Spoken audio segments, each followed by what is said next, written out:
continuing from the previous lesson, we'll now take some of this animation that we have built on the lower body and then start to actually work on the upper body so that it matches up a little bit better with the animation that we have set up so far. Alright, so at the moment we've got a fairly decent movement going on the legs, but what we want to do now is do a little bit of work on the arms so that they kind of swing and flow along with the lower body. So what I'll do is take this manipulator here on the wrist. Let's move this in and sort of pull this backward for this arm, because whatever leg leads, that arm on the same side will actually fall behind. That's the arm that you would expect to see behind. Alright, so I'll go ahead and middle click, set my same keyframe at the end, so that way the beginning and the end keyframes for this wrist are exactly the same. Alright, once again we'll go to about frame 13. Now I'll pull this arm forward. There we are. So that way we get kind of a side-to-side movement here. But you can see what we have right now on this arm is not really an arc like you would expect to see from a swinging arm. The arm kind of moves just in a parallel fashion. You can see the wrist just moves straight forward and straight back. So what we'll need to set is kind of an in-between keyframe right here around frame 7. We'll pull this arm down and force it to kind of make that arc downward and then back up. And then we'll do the same around frame 19. We'll pull this arm down and force that kind of an arcing type motion.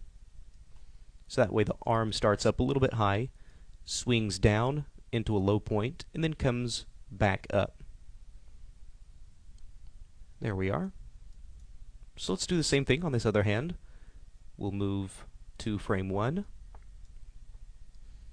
Pull this arm down into the lead. So pull this arm forward. Gotta get it up here.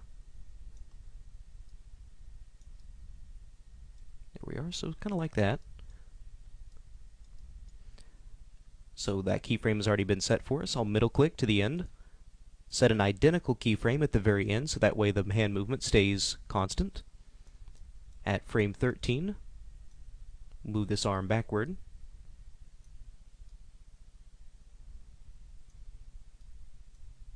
There we are. So that way we have this kind of a movement.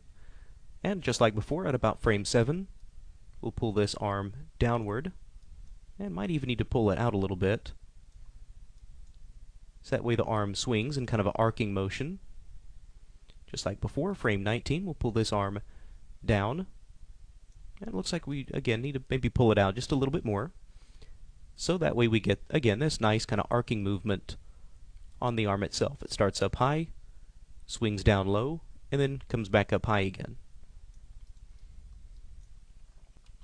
Okay, so that should pretty much cover the movement of these arms.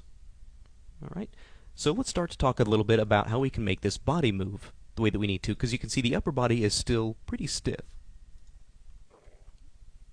Okay, so what I can do is take this hip control, or I should say this control just above the hip control. That's controlling a lot of this upper body movement.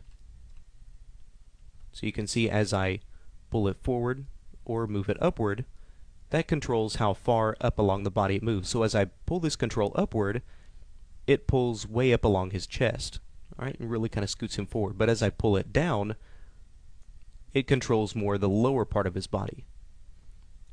So you can really kind of get a certain amount of control depending on where you put this particular controller. So what I want to do first is actually add a little bit of a hip sway with this blue controller, right, the one that controls just the hips themselves. So what I can do is right in this area around frame 1 is we'll do just a little bit of a hip sway. Actually, I'm going to leave this as it is, because at this point where the hips or the legs are at their furthest point, the hips should be pretty much straight. So I'm going to set a keyframe, middle click to the end, set an identical keyframe at that point, and then right in these areas about frame 7, we'll do a little bit of a hip sway to this side, and for the other side at frame 19. Alright, so just a little bit of a hip sway. It's very, very subtle. Alright, but what we should see now that we add that hip sway is if we go to about frame 13,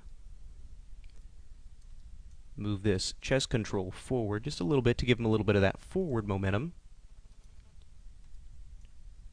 You should see that by adding that little hip sway and then pulling this control upward at about frame 13, it actually adds a little bit of side-to-side movement as a consequence of this hip control.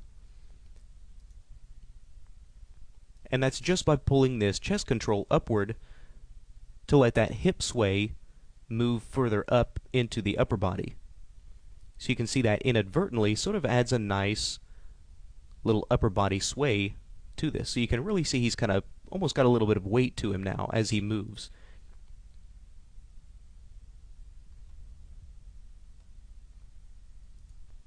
Alright, so now one of the last things that we need to do is just add a little bit of a head bob to him, because you can see his head still remains pretty stiff.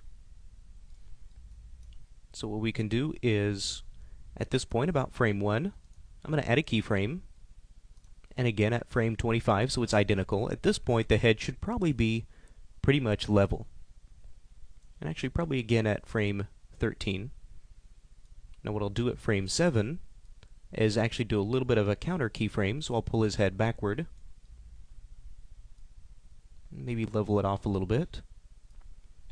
Then at frame 19, I'll sort of pull his head back the other way. So that way his head stays a little bit more on the level. There we go. So you can kind of see that movement. It's subtle, but it adds just a little bit more reality. So you can see his head tries to stay pretty much in center of his body as he's moving around.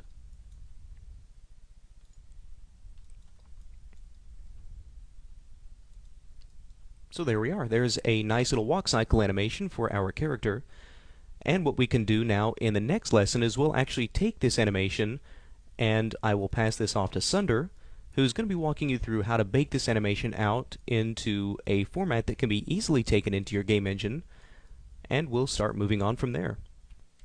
So at this point, I'm going to pass this training kit over to Mr. Sunder Iyer, who's going to be walking you through, like I said, the process of now taking this animation into your game engine. From there, we're going to go over into Ogre, the game engine that we're going to be using, and Sunder will be walking you through the process of taking this animation, taking this character, the normal maps, the color maps, everything, and plugging this directly into our real-time game engine.